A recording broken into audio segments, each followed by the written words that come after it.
Independent retail business can mean so many things these days. A brick and mortar store, an e-commerce business, a maker's online shop, a booth at an antique mall, and more.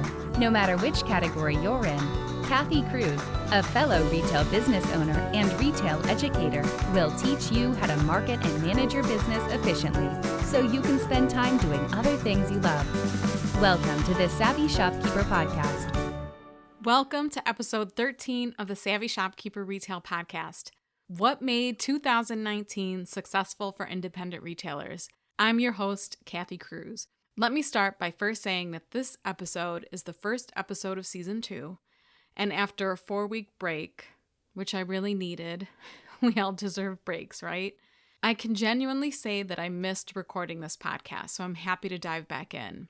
I hope each of you had a wonderful holiday season and new year. It's 2020, can you believe it? So, of course, I feel like I have so much to say, but I first want to quickly start with a reminder to sign up for my email newsletter. Not because I want another subscriber on my list, but one thing I realized over the break is that what I actually put into my newsletter is helpful and valuable. Over my holiday break, one of our really active members in the Savvy Shopkeeper communities, she kept commenting, "Why didn't I hear about this? Why didn't I know about this?" And then we realized it's because she wasn't reading the weekly newsletter. Now, let me add that I know we are all really busy and I know our inboxes are way too full, and by no means am I judging if you don't have time for the newsletter. I get it. But I promise I try to provide value in the emails, and emails are really the best way for me to reach everyone. So once I send the newsletters off, I don't always remember or have time to share information in the groups, in our communities or on social media. I still run and co-own a store with my sister, and I have a family, so time is really precious and limited. But I'm mentioning the newsletter because in 2020 and the upcoming years, there will be many opportunities and lots of information that I share in the newsletter. So go to my website, savvyshopkeeper.com. It's savvy with 2 V's, savvyshopkeeper.com, and subscribe right on my homepage. I think if you just scroll down, you'll find the newsletter sign up. Trust me, I am not looking to spam you. I do send an email out every Monday, but I don't want anyone else to miss out on opportunities or really good information if you're not on the list. Again, completely optional, but I wanted to mention that first. So today, I want to give a shopkeeper shout out to Amy. Now, I have a disclaimer. Amy is a friend, and she's actually not a shopkeeper, so this is interesting. But she always has a genuine interest in what I'm doing in business. Amy is actually in direct sales, but as soon as she found out about my podcast, she started listening. And I'm surprised at how many non-shopkeeping friends have been listening to the podcast, but I sincerely appreciate it. Anyhow, I think Amy binged on some episodes, and then I discovered that she left this review. First, the title, I love it. She says, "I can't believe this information is free." But she goes on to say, "The Savvy Shopkeeper Retail Podcast is amazing. I am in direct sales and find something in every single episode." And that's exactly how she typed it out with the periods after each word. "Kathy is so relatable and really wants to help you grow your business." Of course, I'm grateful for Amy's review, but I want to mention that I'm surprised again at how many non-shopkeepers have said this to me. It's fantastic, and I'm happy to help anyone in business, not just shopkeepers. So Amy, thank you. You made me realize that my reach can extend beyond retailers. All right, well, let's get started on this episode.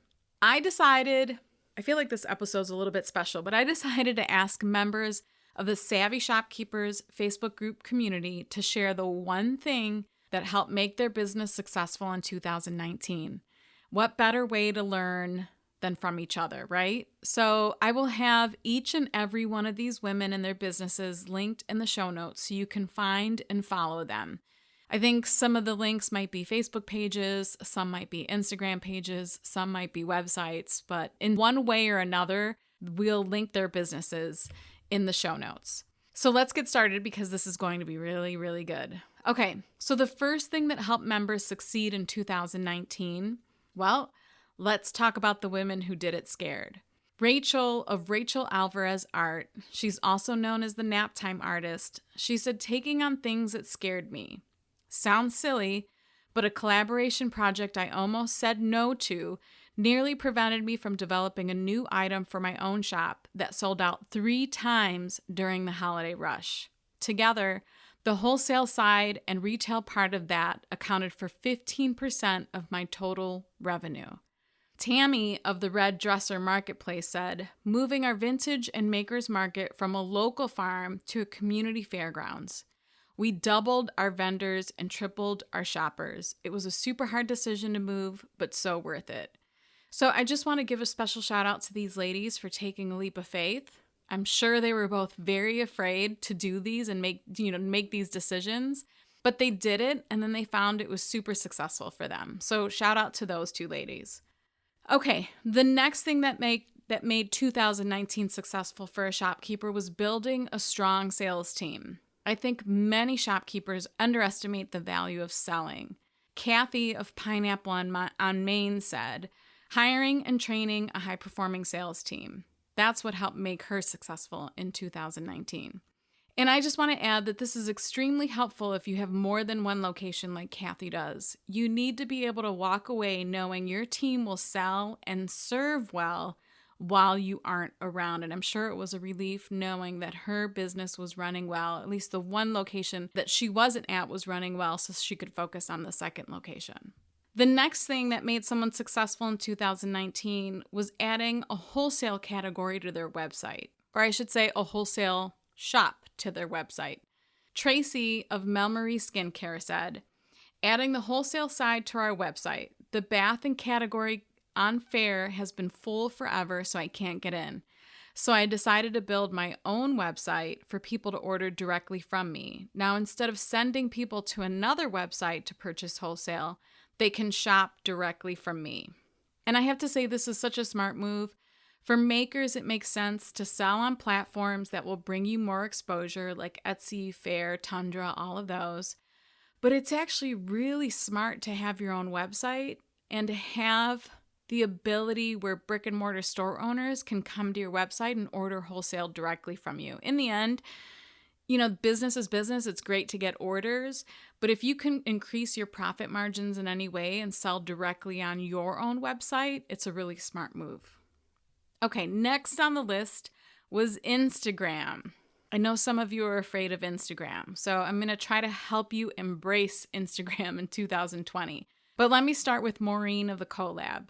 Her response was really simple. She said, consistent posting to Instagram. That's what helped make her successful in 2019.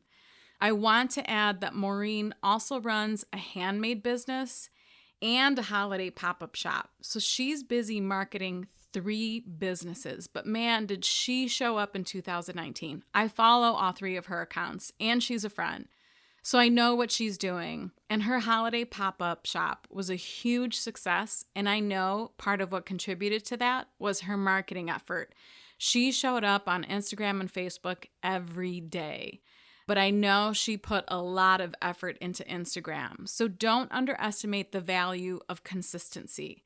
I also want to give her a special shout out because she attended my Instagram workshop. Gosh, it has to be over a year ago. She's also part of Master Shopkeepers, and even though she attended the Instagram workshop, she took the time after the holidays to re-watch the 3-part Instagram workshop that's in the Learning Lab in the Academy. And she took the time as almost as a refresher course. She could have just kind of kept doing what she was doing, but I know she feels like Instagram is doing really well for her. So there's no better way than to kind of keep that momentum going than to go back and re-educate yourself. Okay, next up was Kimberly of Tangerine and Olive. She said Instagram ! Now, she also believes carrying great products is key to any good shop, but she said posting to Instagram consistently and showing off the shop worked wonders for her. Kimberly also mentioned that consistent posting around a 12 days of Christmas promotion played a big role in her holiday season success. So yes, you can use Instagram in so many ways. I highly recommend it. I think if you've been following me for a while or you visited the Shopkeepers Academy, you see I talk about Instagram a lot. I personally love it. All right, next up was Facebook and Facebook ads. Now, Facebook doesn't seem to scare so many shopkeepers. People are comfortable with it. They're used to it. It's been around longer. But I know Facebook ads, that's a different story. Now, I did an episode on Facebook ads at the end of season 1. I highly recommend that's where you start. And I'll be doing more podcast episodes on Facebook ads in the future. I don't know if I'll have any in season 2, but probably in season 3. So I had Monica of Brushed Up. She said what made her 2019 successful was a Facebook ad. She said, a Facebook ad I posted for my Christmas open house. We had nonstop customers through the doors for both days and a continued flow through November. So there was overflow from this Facebook ad that she ran. I didn't get to ask her any particulars about her ad, but I just thought I'd mention it because it really seemed to have a nice effect on her business for the entire holiday season. Next was Dora of Foxy Boutique and Hair Salon. She said, always my number one way of bringing in customers are Facebook daily posts and sponsored links. She does them for new arrivals, for special sales. When Dora talked about targeting in her ads, she said, I switch between new people in my area or to friends of people already on my page. So that's something we haven't talked about here on the podcast is targeting. There are many things that you can do with targeting, but again, hopefully in season 3, I'll come back with an episode of that. And then next, I think the next person that talked about Facebook and Facebook ads was Jennifer of Jenny Wren. She said, consistently marketing on Facebook. You have to know your demographics. Most of my customers play a strong Facebook game. We use Planoly to market on Instagram and feed through Facebook, so it's not to take away from one or the other. But the one thing that will boost my sales and my follows is consistently doing live videos on Facebook, doing product highlights, and keeping everyone up to date on what is happening. Total game changer. That's what she said. So here's another thing I know terrifies shopkeepers is video, but the truth is, video continues to trend on social media and even more so in 2020. So I highly recommend that you get out of your comfort zone and make a plan for bringing video into your marketing plan for the upcoming years. All right, and then the most popular response I got to my question was special events. So get your creative hats on for the upcoming year because people are craving experiences and connecting with others. I'm proud to say Doris is the sponsor of this season of the Savvy Shopkeeper Retail Podcast. If you aren't familiar with Doris, they are a premier distributor in the arts and crafts industry. But they are so much more than arts and crafts. They have on-trend home decor items, bridal, garden, gifts, and some great items for creating beautiful store and booth displays. Not only that, Doris has a fantastic blog that includes categories for both makers and brick-and-mortar businesses. As an independent retail store owner myself, it's really nice to know that we can place a minimum order for only $75. You don't hear that very often. Doris has an exclusive offer for Savvy Shopkeeper listeners. Use promo code SHOP20, that's SHOP20, at checkout for 20% off your order. Offer valid through December 31st, 2020. Visit Doris.com, that's D as in David, ARICE.com, Doris.com to check out everything they have to offer. I'm going to start with what April of Pink and Frillo said. She said, special events really drive my best sales days. Because I'm in a remote area, it's important that I create reasons for people to come out. Equally important is consistent posting on social media and emails. Now, I follow April on Instagram and Facebook too, and it never fails. Her events always make me want to head to Michigan. I'm in Ohio. It would be an easy drive, but obviously I'm not going to go to Michigan for all of her events, but that's the way she makes me feel. She makes me feel like I want to go to her store to attend that event. Samantha of Absolutely Southern Designs, she has a VIP group, and that's what she said. VIP groups, and that's on Facebook. VIP group and events for sure. Being a smaller square footage shop, the VIP group allows us to bring in a lot more than we could if we had to showcase everything on the floor. Now, I'm just going to say Samantha does an amazing job with her VIP group. It is extremely successful. All right, next up was Melissa of Gold Arrow Studios. She said, It was an open house that she had in her home. And she added, I think, a kid's make and take. So she said, for my open house, I was able to get a good amount of traffic, and I had little marketing efforts. The moms love this, and their kids were able to make special gifts for their friends and family. Plus, the moms got 4 hours of free time to themselves. I'm sure they love that.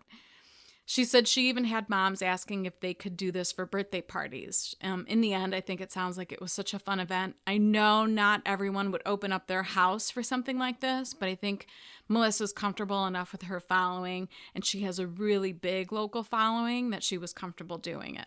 All right, the next one up was Tony of the Vintage Depot. She said special events were by far my best days. Danny of Cotton Shed Vintage Market, she said starting our Craft Club monthly membership group has been a game changer for our workshop revenue. And then Kelly of Kelly's Gathering Room, she said special events for me have been a game changer. If you notice these words, a lot of these women are using that. Game changer. Some of these techniques that they're using have been extremely, extremely helpful in their businesses. But Kelly specifically mentioned a fundraiser for a local women's shelter where they brought a food truck in and multiple businesses participated. Remember, when planning your events, supporting your community and giving back is really important. And the response from your customers might surprise you, so you should go ahead and try it.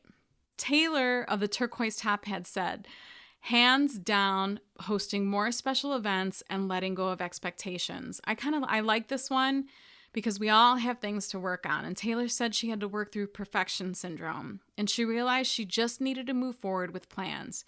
Taylor also mentioned the big success of a DIY ornament bar during the holidays, and I think that sounds really, really fun.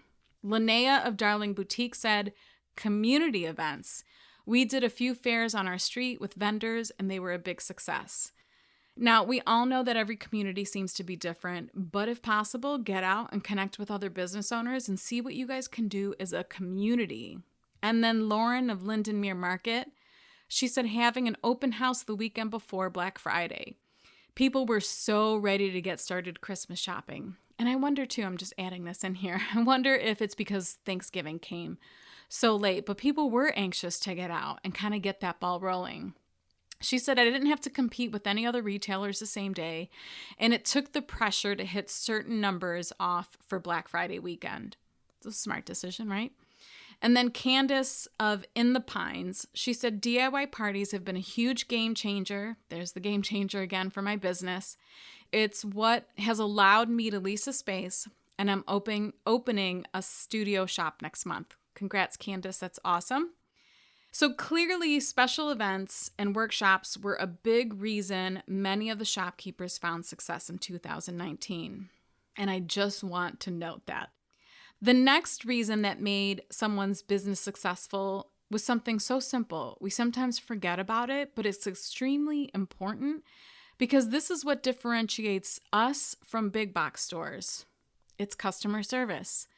So Stacy of Contemple Jewelry and co-owner of Smith & Front, she said, we are still really new and I'm having trouble juggling multiple businesses, really hoping to grow the storefront organically. In my recent experience, I've noticed a severe lack of good customer service, so I decided to go back to our roots before social media and make it a priority to give excellent customer service, show gratitude to all our customers, try to remember them, and ask how they like their purchases. I know it seems simple, but I believe it goes a long way. Kelly of 714 Home, and I hope I say that right, she also expressed how customer service has been really important to her and her business. She said that she's offered gift wrapping, and that's wowed people.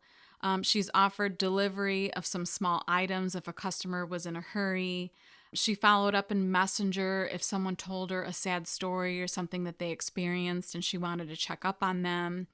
I like that she said at the end, simple but sincere human kindness equals excellent service equals success. So again, I think these are great points that sometimes we think about all of the marketing tools and all of the other things that we should or could be doing, but in the end, customer service is extremely, extremely important in an independent retail business. Last but not least, someone said coaching. Julia of Fetch & Co., She replied to my question with a simple sentence. She said, working with a coach. That's what made her business successful in 2019. I want to add that business coaching is something most retailers are afraid of investing in, but it can do wonders for you and your business. If mindset or lack of business knowledge keeps you from moving forward, you're most likely the ideal person for hiring a coach. The key to hiring a coach and getting results is taking the time to find the coach that's a right fit for you. I always tell people that I'm open and happy to hop on a 15 to 13 minute discovery call so that they can figure out if I'm a good fit for them, and vice versa. Are they a good fit for me? Can I really help them? Trust me, I know coaching is an investment and I don't take it lightly. To the ladies who contributed to this episode and who were willing to share what made their businesses successful in 2019, thank you. To summarize, these are the topic categories that help shopkeepers have a successful 2019. First one was doing it scared. Second, building a strong sales team. Third, expanding offerings on your own website. 4, Instagram. 5, Facebook, and we'll add Facebook ads to that. 6, special events. 7, customer service. And 8, coaching. So my intention with this episode is pretty clear. I wanted to share what helped make 2019 successful for women in the Savvy Shopkeepers Facebook group, because maybe it can help you become successful in 2020. So if there's something I forgot to mention, or there's something that made your business successful in the past year and you want to share it with me, I would love to hear about it. I hope you all know at this point you can DM me on Instagram. My username is @SavvyShopkeeper. And tell me about it. And of course, if I mention you in an episode, I'll tag you. If you want to see the show notes to this episode or find links to any of the amazing shopkeepers I mentioned, you'll find the notes on my blog at savvyshopkeeper.com/episode 13. That's savvyshopkeeper.com/episode 13. Before I end this episode, I want to say something out loud, because I feel that if I write things down and I say them out loud, I actually speak it, it will happen. So my goal with this podcast in 2020 is to consistently stay in the top 100 entrepreneur podcast category this year. I tend to go up and down from 35 to 235, but I want to hit this goal because I know this podcast can help thousands of shopkeepers. And what will help me stay in the top 100 is reviews, subscribes, and downloads. So if I have helped you in any way, if I've helped your mindset, if I've helped your business, if you really enjoy listening to these episodes, I would truly appreciate a rating or a review.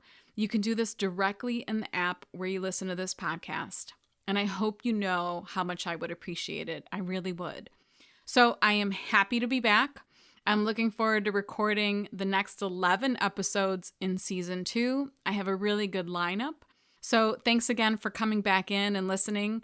I really appreciate it. I appreciate you all. I appreciate all of the messages, all of the reviews, all of the feedback. I get a lot of direct messages with episode ideas, and I'm listening. I write them all down, just so you know.